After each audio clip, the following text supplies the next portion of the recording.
The bell above the shop door chimed, not with a cheerful ring, but with a dusty, reluctant ting that seemed to get lost in the silence before it finished. I stepped inside, not looking for anything in particular, just escaping the relentless drizzle. The air was thick with the scent of aged wood, brass polish, and something else, the faint metallic whisper of countless gears holding their breath. Every surface, every wall, every tilting shelf was occupied by time. Grandfather clocks stood like silent sentinels, their pendulums still. Mantel clocks with ornate porcelain faces gathered in colonies. Cuckoo clocks, their little doors shut tight, lined the walls in a dormant forest, and every single one of them showed a different time.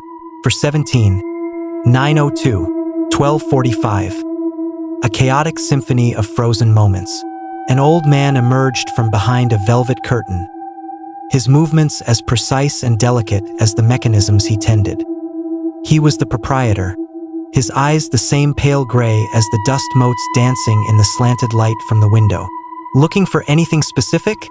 he asked, his voice a soft rasp. "Just browsing," I said, my gaze drifting over the dissonant times.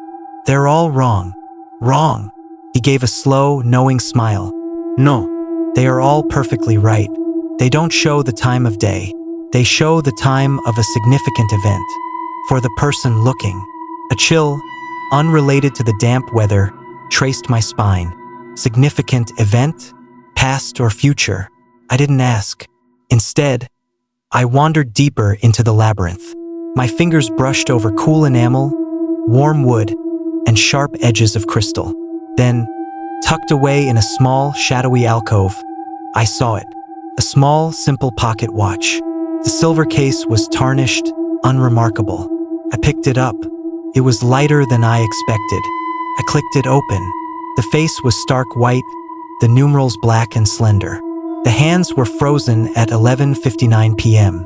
Not a minute to midnight. I held it closer, frowning. The second hand was there, a slender needle of red, but it was motionless, stuck, not ticking forward, not twitching, just waiting.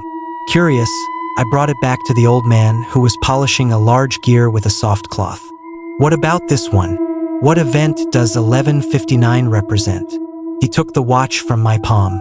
His practiced eyes scanned the face, and then his entire demeanor changed. The color drained from his weathered cheeks, leaving them the shade of old parchment. His hands, steady a moment before, developed the faintest tremor, making the tiny watch tremble. He looked from the watch to my face, his gray eyes wide, searching mine with an intensity that felt invasive. Slowly, with immense care, as if handling a live bomb, he placed the watch back into my hand. He closed my fingers around it with his own cold ones. "That's not a time," he whispered, the words barely audible. Yet they seemed to swallow all other sound in the shop. The very air grew heavier. "That's not an event you look back on." He leaned closer, and I could smell the faint scent of oil and fear on him. "That," he breathed, "is a deadline." The word hung in the silence, expanding to fill every corner of the crowded shop. Deadline. It wasn't poetic. It wasn't mysterious. It was a stark, bureaucratic term made horrifyingly literal. It wasn't the moment of a birth, a first kiss, a goodbye. It was the outer limit, the absolute edge, the final second before something irrevocable happened, or failed to happen. I stared at the tiny, motionless second hand. Was it counting down to my last breath? To a moment of critical failure? To the point where a door would close permanently? The watch felt colder now, heavier, as if it had absorbed the old man's dread.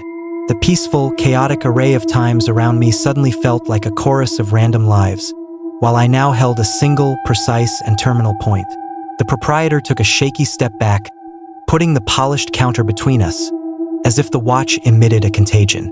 "Some clocks," he said, his voice regaining a shred of its former composure, but laced with a deep, unshakable unease. "Don't mark memories. They mark expiry." I closed the watch with a soft click. The sound was final. I didn't put it down. I slipped it into my pocket, felt less like a purchase and more like a sentence. The old man didn't ask for payment. He just watched me, pale and silent, as I turned and walked back through the forest of frozen moments, the bell giving its weary ting above me as I stepped out into the drizzle, the weight of a deadline resting cold against my thigh, its silent, stationary second hand a question I was now terrified to see answered.